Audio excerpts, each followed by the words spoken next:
Good morning, everybody, and welcome back to Robmotive JT. If you're new to the channel or been around for a while and haven't subscribed yet, please consider doing so. So if you're new to the market, maybe you're looking to buy a Jeep Gladiator, I thought I'd go over the top 5 good things to know before buying a Jeep Gladiator.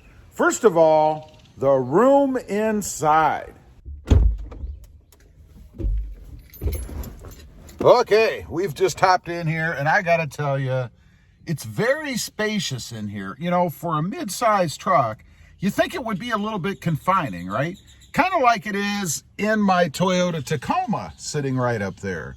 But it definitely is not. Plenty of room to stretch out in here. I've never felt cramped. And we took a long-distance trip in this Jeep. We went about 1,900 miles one way from South Texas to Colorado and then back. And it was very impressive. Never once did I feel like I needed more space in here. Next are the seats. These things are comfortable.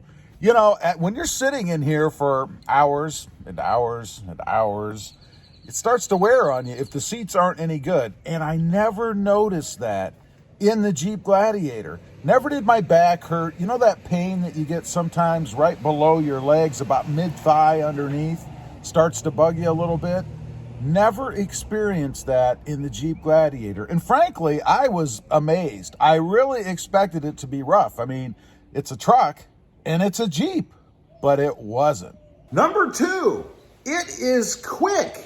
You know, this Jeep, it's a Jeep, right? It's not supposed to be any kind of a race car or accelerator, quick accelerator. But I gotta say, it really is. The setup that they have done, or the tune that they've put into the Jeep Gladiator, is amazing. Another thing that I was really shocked about, you know, I've had many trucks over the years, and one thing that I'll say about all of them, and this is mid-size, is they're always sluggish. You know, they always feel like they can't get out of their own way, right? Not that way with the Jeep Gladiator. This thing is quick. It's quick out of the turns. It accelerates the way that it should and the way that you need it to when you're entering the freeway. You know, when you're going up that ramp and cars are whizzing by at 90 mile an hour, you don't want to enter the ramp at 50. It'll go. You stomp the gas and it takes off. And it's nice, smooth power delivery, right? You don't have that lurch when you hit the gas. It just kind of gently kicks in and goes. And that's probably due to its 8-speed transmission. The setup that they have with the pairing of the transmission in this truck and the engine is awesome. Number 3, it is smooth. You know, it amazes me driving around when I'm out cruising in the Jeep Gladiator. Sometimes it doesn't feel like I'm touching the ground. And I know this is very strange, right? Again, it's a truck and it's a Jeep, but it just feels like it's floating sometimes. And I even have bigger tires on this Jeep. It's amazing to me the way that they've got it set up. I liken it to kind of like the feel of an electric vehicle. You know, at the takeoff, you have to be on a smooth road, obviously. I mean, if you're on a road filled with ruts, well, then you're going to know you're moving.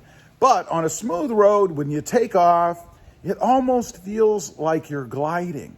You know, I mentioned before about taking this long-distance trip, and I think part of the comfort, the non-stress that we had in taking that long trip was how smooth the ride was. It didn't beat us to death while driving. You know, you can't get that out of any of the other mid-sized trucks. You always know that you're in a truck. Granted, they have improved, but not like the Jeep Gladiator. This thing is smooth. Number 4, Modability. You know, if you're of the modding persuasion, like I am, it's important that there are a number of mods out there that you can personalize your Jeep Gladiator to make it your own. You know, just a few. I've done several things myself. Of course, the tires, the wheels.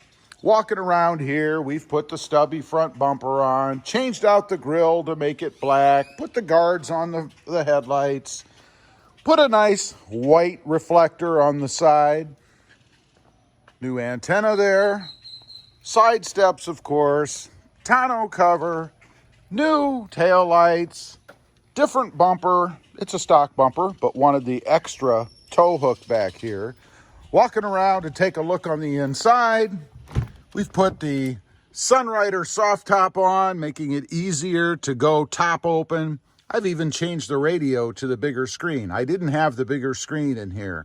Phone holders, grab handles, you name it, you get the idea. I've done all kinds of things to this Jeep, both inside and out. And that's because the aftermarket modding availability of parts is huge. There are tons of things out there that you can do. Now, you don't have to, and the skill level varies as well. There are more difficult things to do, and there are things that anyone can do. But there are a myriad of them out there just to make the Jeep Gladiator your own, personalize it the way that you want it. Number 5, you don't have to be an avid off-road junkie to own a Jeep Gladiator. And I find this one kind of funny because if you're on the forums and stuff and you drive a Jeep Gladiator, inevitably, sooner or later, you're going to get a question from somebody about when are you taking it off-road? How many times have you taken it off-road? Are you going to take it off-road? Why aren't you taking it off-road? You don't have to take it off-road. You know, the way that this thing is set up is civilized enough that you can drive it on-road, on pavement, without ever touching the dirt. You don't have to feel that just because you've bought a Jeep, you are somehow obligated to take it off-road. You know, its on-road manners are perfect.